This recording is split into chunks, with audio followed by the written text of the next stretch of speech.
Assalamualaikum warahmatullahi wabarakatuh. Perkenalkan, nama saya Wari Miftahul. Di sini saya akan mempresentasikan hasil review jurnal saya mengenai analisis struktur elektronik molekul HFH dengan efek spin orbit untuk pendinginan laser. Di mana jurnal ini dipublikasikan oleh Abu El-Khair pada tahun 2024.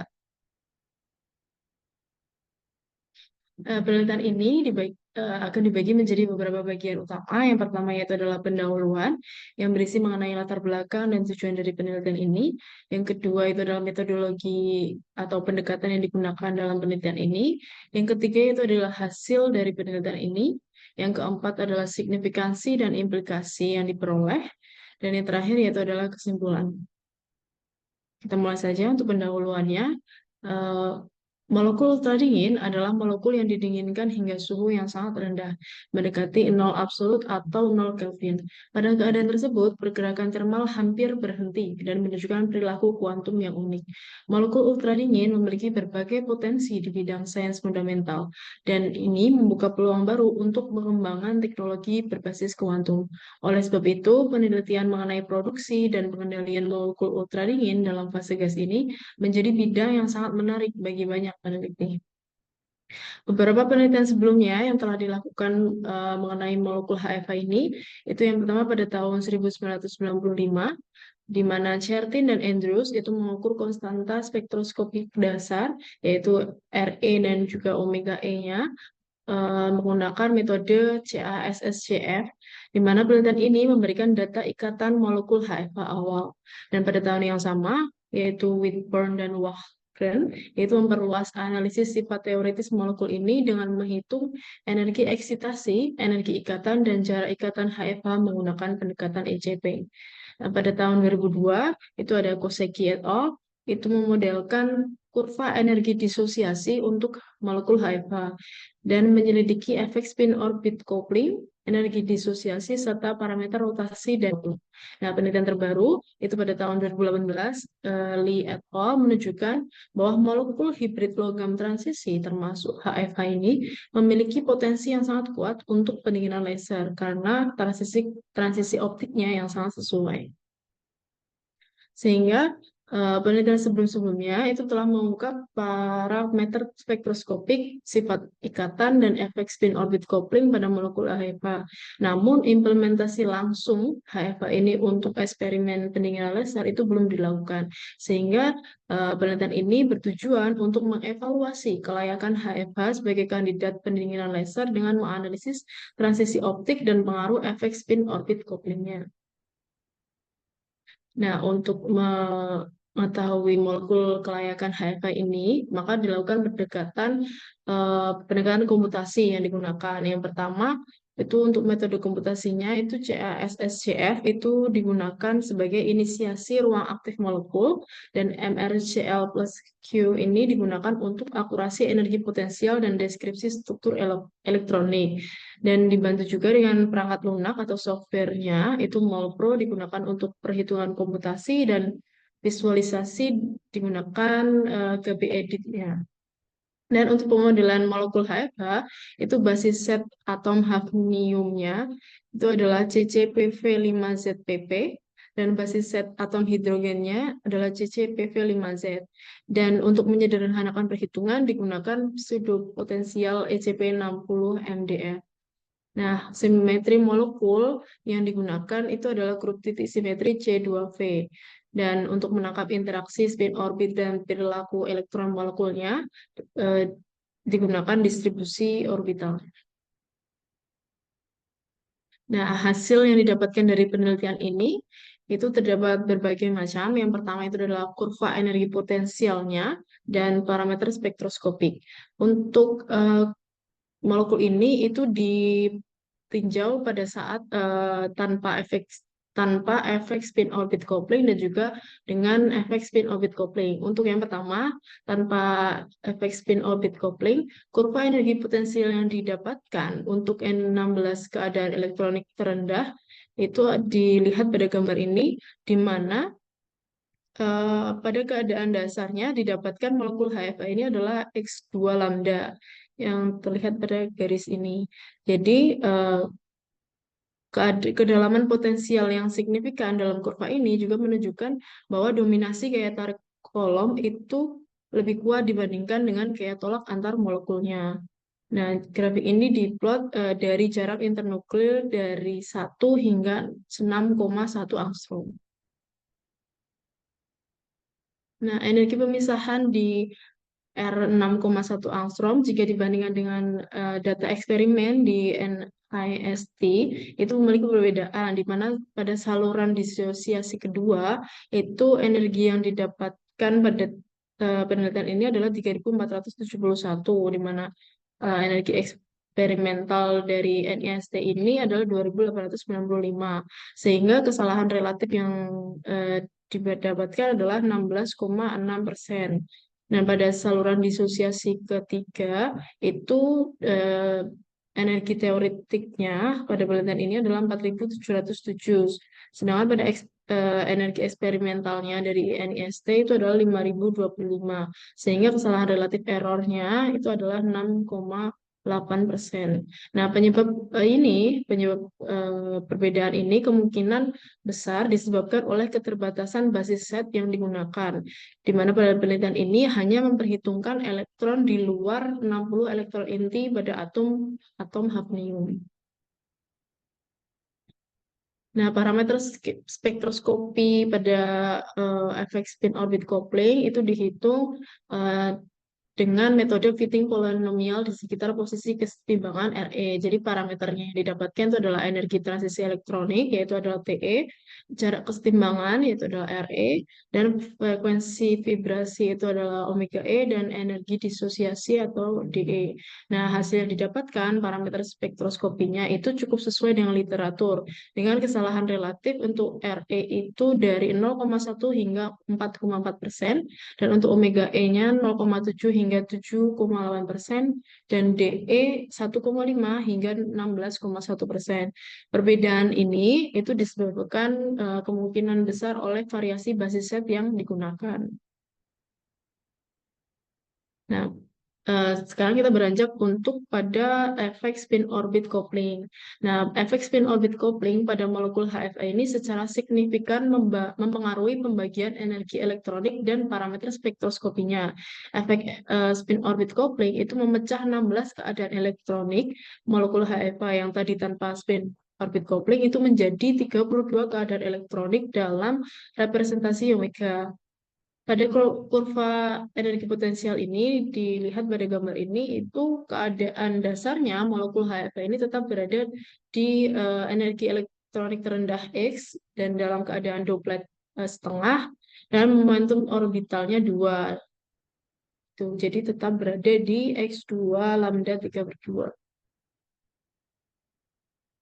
Nah, untuk parameter spektroskopi untuk semua keadaan omega menunjukkan kesesuaian dan signifikan dengan data eksperimen dan teoretik dengan kesalahan relatif itu Re 0,1 hingga 1,6%, omega E-nya 0,7 hingga 10,7%, DE-nya 1,3 hingga 2,3%, dan DE-nya 1,5 hingga 17,1%.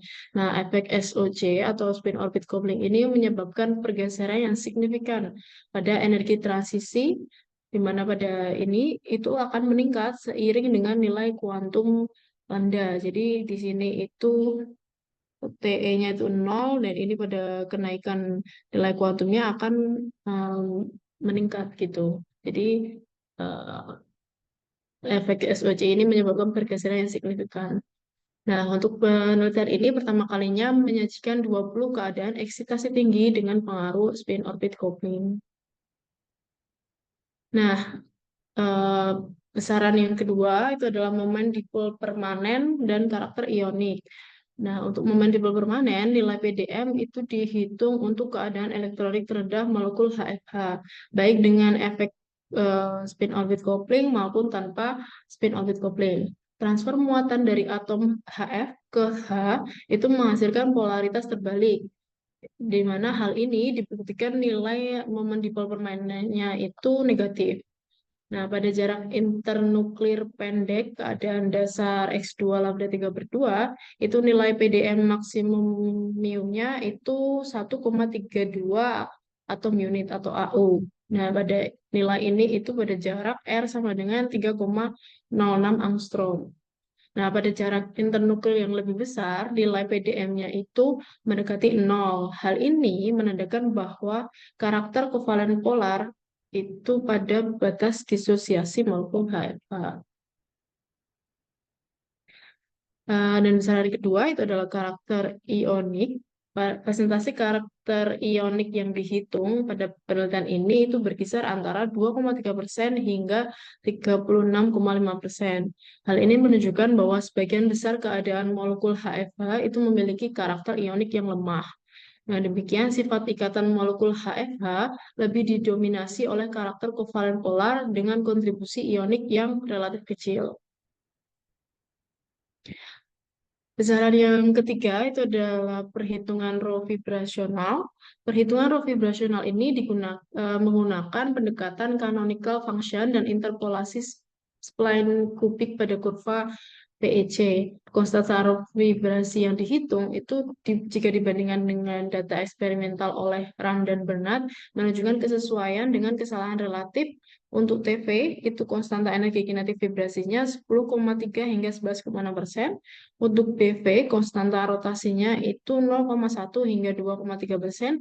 Dan untuk DV, atau konstanta distorsi sentrifugalnya, itu 1,7 hingga 68,4%. Nah, nilai DV ini bergantung pada energi disosiasi DE. Nah, besaran selanjutnya itu adalah momen dipol transisi, waktu hidup radiasi, dan faktor Frank-Condon itu juga dihitung pada molekul ini. Nah, untuk syarat sebagai pendinginan laser itu harus memenuhi 3 kondisi utama. Yang pertama, faktor Frank-Condon atau FCF-nya itu harus diagonal.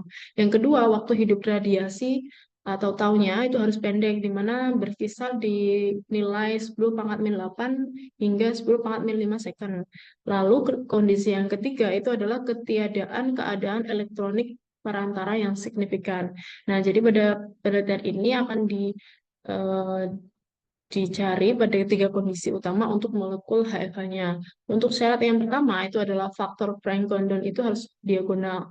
Berdasarkan hasil perhitungan menggunakan program level 11, FCF atau faktor Frank-Condon-nya untuk transisi antar tingkat vibrasi itu disajikan pada gambar ini. Jadi untuk yang pertama, transisi vibrasi keadaan X2 lambda 3 per 2 ke menuju tingkat 1, 2 pi setengah itu menunjukkan diagonalitas yang signifikan. Begitu juga untuk transisi yang selanjutnya, ini adalah X2 lambda 3 per 2 ke transisi 1, 2 pi 3 per 2, dan ini juga memenuhi kondisi pertama untuk pendinginan laser. Jadi keempat transisi ini itu menunjukkan diagonalitas pada faktor Planck-Condonnya. Nah, untuk kondisi yang kedua yang harus diselidiki yaitu adalah waktu hidup radiasi yang pendek.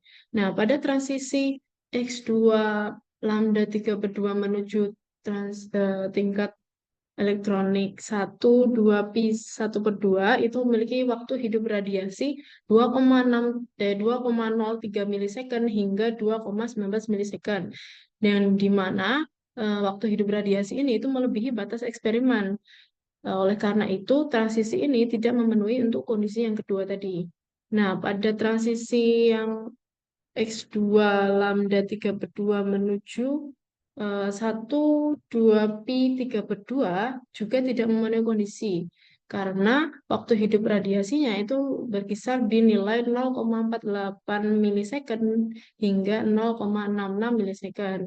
Namun transisi pada X2 lambda 3 per 2 menuju 1, 4 pi 3 per 2 itu memiliki waktu hidup radiasi 46,1 second hingga 71,4 second, sehingga transisi ini itu memenuhi kondisi kedua untuk pendinginan laser. Nah, untuk penyelidikan kondisi yang ketiga, yaitu ketiadaan perantara elektroniknya, itu pada transisi X2 lambda 3 per 2 menuju 14V 3 per 2 terdapat tiga keadaan perantara potensial, yang mana itu ada Pi 1 per 2, lambda 5 per 2, dan Pi 3 per 2. Nah, untuk transisi V 3 per 2 menuju Pi 1 per 2 itu tidak diizinkan karena perubahan nilai LZ sebesar 2 melanggar aturan seleksi. Nah, untuk transisi 14 V 3 per 2 menuju lambda 5 per 2 itu diizinkan. Dikarenakan itu rasio kehilangan cabang vibrasi mu-nya untuk transisi ini itu sangat kecil. Oleh karena itu, keadaan perantara X2 lambda 5 per 2 dapat dianggap tidak signifikan, yang menjadikan molekul HFH pada transisi X2 lambda 3 per 2 menuju 14 fil 3 per 2 itu merupakan kandidat yang paling baik untuk transisi molekul HFH dikarenakan tanpa gangguan dari keadaan elektronik perantara tadi. Nah, penelitian ini juga mengajukan skema optik yang bisa digunakan untuk mendinginkan molekul HFH ini. Nah, karena tadi syarat eh, ketiga kondisi tadi terpenuhi pada transisi X2 lambda 3 per 2 menuju 14V 3 per 2, maka skema optik yang digunakan itu transisi utamanya menggunakan transisi tadi dengan panjang gelombang laser yang digunakan ada tiga, dengan panjang gelombangnya itu di sekitar 1579 nanometer itu sebagai transisi utamanya, dan lambda yang kedua itu 1298,5 nanometer untuk laser repumping, dan laser yang ketiga itu berkisar di panjang gelombang 1624,7 nanometer, yaitu sebagai laser repumping yang kedua. Nah, setelah dilakukan untuk jumlah siklus pendinginan N4195, tercapailah suhu akhir molekul HFH itu sampai di sekitar 44 nanokelvin, sehingga eh, penelitian ini berhasil mendinginkan molekul HFH di suhu nanokelvin. Nah, yang keempat itu kita beranjak di signifikansi dan implikasi yang didapatkan pada penelitian ini. Untuk signifikansinya, penggunaan metode AB initio ini sangat akurat untuk mempelajari struktur elektronik molekul HFH. Di penelitian ini juga menemukan bahwa 20 keadaan elektronik baru itu yang melibatkan kopling spin orbit pada HFH. Dan transisi X2 lambda 3 per 2, 14V 3 per 2 itu terbukti sangat cocok untuk aplikasi pendinginan laser hingga suhu nanokelvin. Penelitian ini juga menunjukkan bahwa molekul HFH itu memiliki potensi besar dalam eksperimen pendinginan laser. Dan untuk implikasi penelitiannya, kemampuan mencapai suhu nanokelvin ini membuka peluang baru untuk sensor kuantum lebih presisi dan komputasi kuantum dengan kontrol molekuler presisi tinggi. Skema pendinginan laser juga mendukung teknologi spektroskopi molekuler serta aplikasi simulasi sistem kuantum, deteksi berbasis laser, dan teknologi canggih lainnya. Kontribusi besar pada pengembangan teknologi molekuler dan inovasi teknologi tinggi itu eh, seperti sensor kuantum dan komputasi kuantum itu dapat dilakukan setelahnya. Dan yang terakhir kita berada di kesimpulan. Jadi pada penelitian ini dapat disimpulkan bahwa penelitian ini memberikan kontribusi signifikan terhadap pengembangan teknologi pendinginan laser dan pemahaman molekul HFH. Penelitian ini juga menyediakan kerangka teoritis untuk aplikasi pendinginan laser menggunakan molekul HFH. Penelitian ini juga membuka potensi besar untuk aplikasi sensor kuantum, komputasi kuantum, dan teknologi spektroskopi molekuler di masa depan. Dan yang terakhir, penelitian ini dapat disimpulkan bahwa dapat mendorong inovasi teknologi molekuler yang akan berdampak luas dalam eksperimen fisika dan teknologi canggih.